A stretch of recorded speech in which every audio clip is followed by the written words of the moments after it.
D K Shivakumar ಅವರು ಕನ್ನಡ ಬಾವುಟವನ್ನು ತೆಗೆದುಕೊಂಡು ಆ ಪ್ಲೇಯರ್ಸ್ ಕೊಟ್ಟು ನಾವು ಕನ್ನಡ ಕನ್ನಡ ಕನ್ನಡ ಅಂತ ಹೇಳಿದರು. ಇವತ್ತು ಆ ಗ್ರೇಟರ್ ಬೆಂಗಳೂರು ಹೆಸರಿಗೆ ನಂದು ವಿರೋಧ. ಯಾಕೆ ಬೇರೆ ಹೆಸರು ಸಿಕ್ಕಿಲ್ವ ನಿಮ್ಗೆ ಕನ್ನಡದಲ್ಲಿ?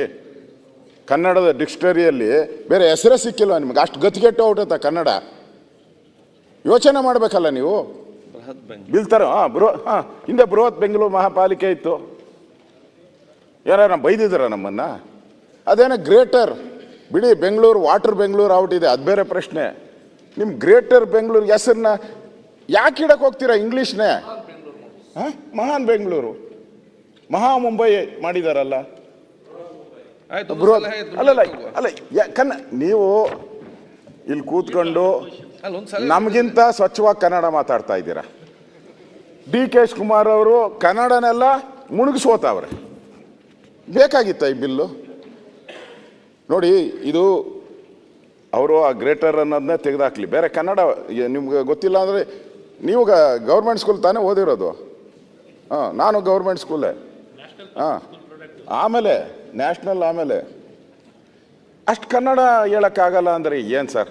ಅದು ಫಸ್ಟು ಅಲ್ಲಿ ತಪ್ಪು ಮಾಡಿದ್ದೀರಾ.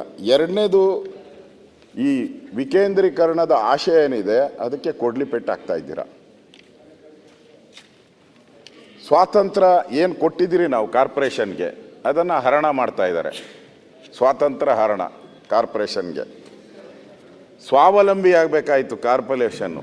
ಸ್ವಾವಲಂಬಿಯಾಗಿ ತನ್ನ ಕಾಲ ಮೇಲೆ ತನ್ನ ಟ್ಯಾಕ್ಸ್ ತಗೊಂಡು ನಾವು ಬದುಕಬೇಕಾಯಿತು. ಅದಕ್ಕೆ ಪರಾವಲಂಬಿ ಮಾಡಿಬಿಟ್ರಿ. 5 ಕಾರ್ಪೊರೇಷನ್ ಮಾಡಿ 5 ದಿಕ್ಕುಗಳು ಮಾಡಿದ್ದೀರಾ ಅಧ್ಯಕ್ಷರೇ. ಇವರು ಒಂದು ಕಾರ್ಪೊರೇಷನ್ಗೆ ಹಣ ಬಂದರೆ ಇನ್ನೊಂದು ಕಾರ್ಪೊರೇಷನ್ ಪಾಪರಾಗಿರ್ತದೆ, ಹಣನೇ ಇರಲ್ಲ, ದುಡ್ಡೇ ಇರಲ್ಲ.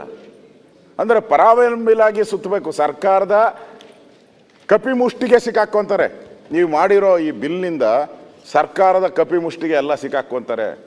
ರಾಜೀವ್ ಗಾಂಧಿಯವರು 74th ಅಮೆಂಡ್ಮೆಂಟನ್ನು ತಂದು 30 ವರ್ಷ ಆಗೈತಾ?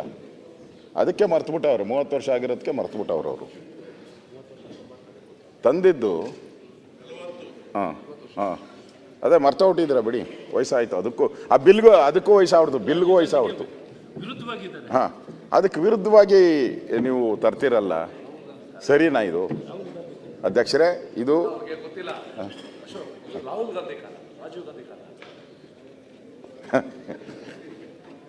ಯಾವ ಕಾಲನೋ ಡಿ ಕೆ ಶಿವಕುಮಾರ್ ಅವ್ರಿಗೆ ಬಿಲ್ ಬಗ್ಗೆನೇ ನಾನು ಮಾತಾಡೋದು. ಅಧ್ಯಕ್ಷರೇ, ನಾನು ಹೇಳೋದು ಬಿಲ್ ಬಗ್ಗೆನೇ. ಇದು ಅಧಿಕಾರ ವಿಕೇಂದ್ರೀಕರಣದ ಕೊಲೆ ಮಾಡ್ತಾ ಇದ್ದಾರೆ ಇವರು. ಶಿವಕುಮಾರ್ ಅವರೇ, ಅಧಿಕಾರ ಬರುತ್ತೆ ಹೋಗುತ್ತೆ. ನೀವೇ ಗಾದೆಗಳು ಹೇಳ್ತಾ ಇದ್ದೀರಿ, ನೆನ್ನೆನೂ ಹೇಳಿದ್ರಿ ಗಾದೆಗಳನ್ನ ಎಲ್ಲ. ಏನು ಆಲೋಚನೆ ಮಾಡೋದು? ಕೂತ್ಕೊಳ್ಳೋದು. ಅಧಿಕಾರ ಹೋದ್ಮೇಲೂ ನಾವೇನು ಮಾಡಿದ್ದೀರಿ ಅನ್ನೋದು ಮಾತ್ರ ಉಳಿಯೋದು. ನೀವು ಅದನ್ನು ಹೇಳ್ತೀರಾ ಸಾಕ್ಷಿ ಗುಡ್ಡೆ.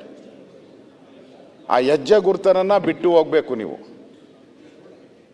ಈ ಕಾರ್ಪೊರೇಷನ್ನಲ್ಲಿ ಬೆಂಗಳೂರಿನ ನಮ್ಮ ರಾಮಲಿಂಗಾರೆಡ್ಡಿಯವರು ಕೊರಗ್ತಾನೆ ಇರ್ತಾರೆ, ನನಗೆ ಸಿಕ್ಕಬೇಕಾಯಿತು. ಆಯಿತು, ನೀವು ಬಂದಿದ್ದೀರಾ, ಓಕೆ. ನಿಮ್ಮ ಒಂದು ಹೆಜ್ಜೆ ಗುರುತು ಬಿಟ್ಟು ಹೋಗ್ಬೇಕಲ್ಲ. ಇಲ್ಲಿ ಬೆಂಗಳೂರಿಗೆ ನೀವು ಈ ಒಳ್ಳೇದು ಮಾಡ್ತೀರಿ ಅನ್ನೋ ಒಂದು ಹೆಜ್ಜೆ ಗುರುತು ಬಿಟ್ಟು ಹೋಗ್ಬೇಕು. ಅಲ್ಟಿಮೇಟಾಗಿ ಅಧ್ಯಕ್ಷರೇ, ನಾನು ಹೇಳೋದು, ನೀವು ತಂದಿದ್ದೀರಲ್ಲ, ಇದರಿಂದ ಬೆಂಗಳೂರು ಜನತೆಗೆ ಏನು ಲಾಭ? ಇಷ್ಟೇ. ಇದರಿಂದ ಬೆಂಗಳೂರು ಜನತೆಗೆ ಏನು ಲಾಭ? ಓಕೆ, ಇದು ವಿಕೇಂದ್ರೀಕರಣ ಅಲ್ಲ, ಇದು ಒಂದು ರೀತಿ ವಿಕೇಂದ್ರೀಕರಣ ಆಗಿಲ್ಲ. ಇದು ಡಿ ಕೆ ಶಿವಕುಮಾರ್ ಅವರು ಇಲ್ಲಿ ಬೆಂಗಳೂರು ಇನ್ಚಾರ್ಜ್ ಆಗಿದ್ದಾರೆ ಅನ್ನೋ ಒಂದೇ ಒಂದು ಕಾರಣಕ್ಕೆ ಕೇಂದ್ರೀಕರಣ ಮಾಡ್ತಾ ಇದ್ದಾರೆ ಅಷ್ಟೇ.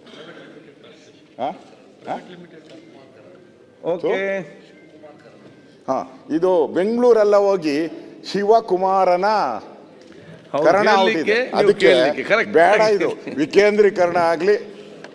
ನೀವು ಒಳ್ಳೆ ಹೆಜ್ಜೆ ಗುರುತುಗಳನ್ನು ಹಾಕಿ ಈ ಬಿಲ್ಲಲ್ಲಿ ಯೋಚನೆ ಮಾಡಿ ತರ್ತಾ ಇದ್ದೀರಾ. ಯೋಚನೆ ಮಾಡಿ, ನಿಮ್ಮ ಮೆಜಾರಿಟಿ ಇದೆ, ಪಾಸ್ ಮಾಡ್ತೀರಾ, ಅದು ಬೇರೆ ಅಲ್ಲ. ನೀವು ಹೆಜ್ಜೆ ಗುರುತುಗಳನ್ನು ಹಾಕ್ತಾ ಇದ್ದೀರಿ, ಒಳ್ಳೆ ಹೆಜ್ಜೆ ಗುರುತುಗಳನ್ನು ಹಾಕಿ. ಈ ಬಿಲ್ಲು ಒಳ್ಳೇದಲ್ಲ ಸಮಾಜಕ್ಕೆ. ದಯವಿಟ್ಟು ವಾಪಸ್ ತಗೊಳ್ಳಿ.